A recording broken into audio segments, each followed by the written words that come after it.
Direktur Tindak Pidana Umum Badan Reserse Kriminal Dirtipidum Bareskrim Polri, Brigjen Wira Satya Triputra mengungkapkan, adanya satu warga negara Indonesia dari total 321 terduga pelaku dalam kasus tindak pidana perjudian online jaringan internasional Hayam Wuruk.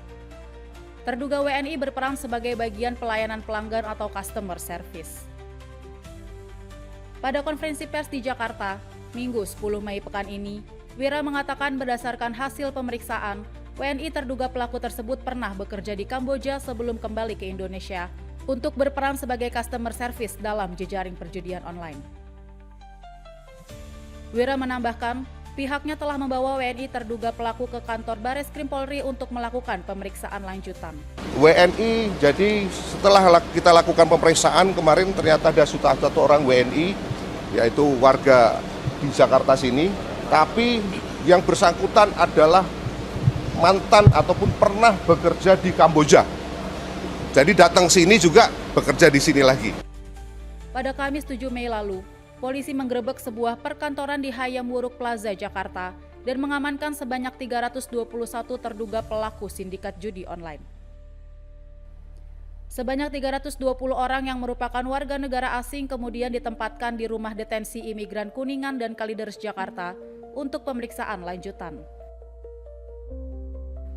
Para terduga pelaku memiliki peran masing-masing, di antaranya sebagai pengelola keuangan, customer service, hingga telemarketing.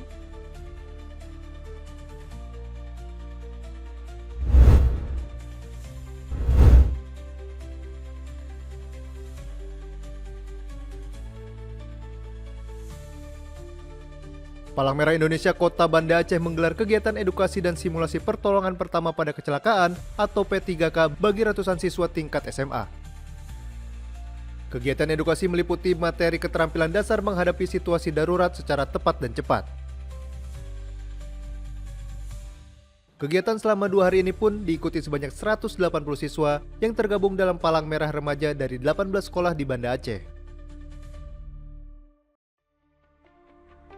Fasilitator PMI Kota Banda Aceh, Ratu Karisma Kamal menjelaskan, latihan itu dapat membuat siswa memiliki kesiapan dasar sekaligus lebih percaya diri dalam mengambil keputusan saat menghadapi situasi darurat di tengah masyarakat. Tentu ini merupakan edukasi untuk siswa atau anak-anak didik PMR.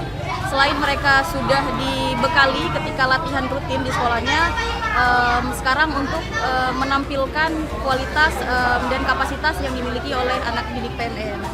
Dan untuk mengasah ya seberapa jauh sudah kapasitas yang dimiliki. Untuk secara menyeluruh, kami rasa sudah cukup baik kapasitas dan kemampuan anak-anaknya. Sementara itu, peserta pelatihan mengaku senang karena mendapatkan pemahaman dan pengalaman baru untuk menghadapi kondisi darurat dalam keseharian. Seru sih dapat ilmu baru gitu, cara menangani korban. Pertama dari kayak perdarahannya dulu, so tulangnya dulu, baru kita tanya-tanya gimana keadaan si korbannya. Tapi sebelumnya sudah pernah dapat edukasi soal pertolongan pertama itu? Enggak, paling latihan doang, ya materi doang. Emang selama kami latihan ini emang pasiennya tuh cewek, jadi kami udah tahu kayak mana cara menanganinya.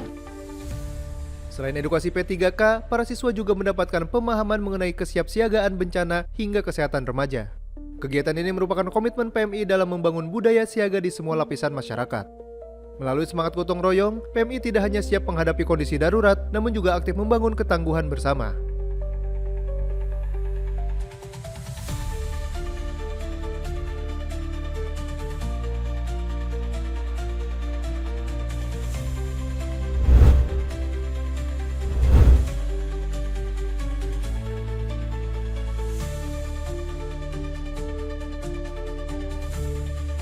Sebanyak 140 atlet Muay Thai mengikuti kejuaraan Wali Kota Cup 2026 yang digelar dalam rangka hari jadi ke-500 Kota Banjarmasin.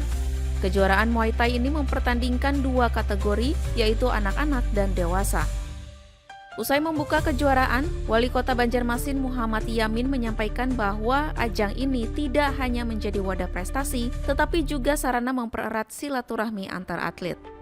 Saya dengar dari Pak Ketua, itu atlet kita yang dapat emas juga kita sudah juara umum ya di World Prov ya, juara umum ya Muay Thai ya. ya tentu kita harus pertahankan dan tentunya nanti ke depan kita harus lebih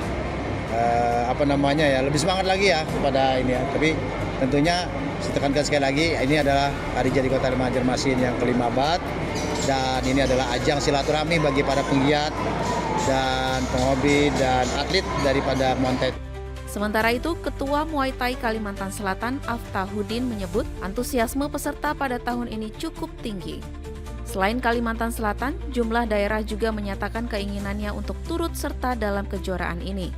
Kami sangat antusias dengan perkembangan Muay Thai ini. Kalau jumlah peserta ada berapa? Kalau penjumlah kita 140 orang jumlah peserta. Itu se-Banjarmasin aja atau? Se-Banjarmasin. Nah, justru kami banyak dapat telepon daripada kayak Kaltim, Kalteng, Samarinda juga pengen ikut. Kejuaraan Muay Thai Wali Kota Cup 2026 berlangsung mulai dari tanggal 9 Mei hingga 11 Mei 2026. Kejuaraan ini diharapkan dapat menjadi ajang pembinaan atlet sekaligus meningkatkan prestasi olahraga di Kota Banjarmasin.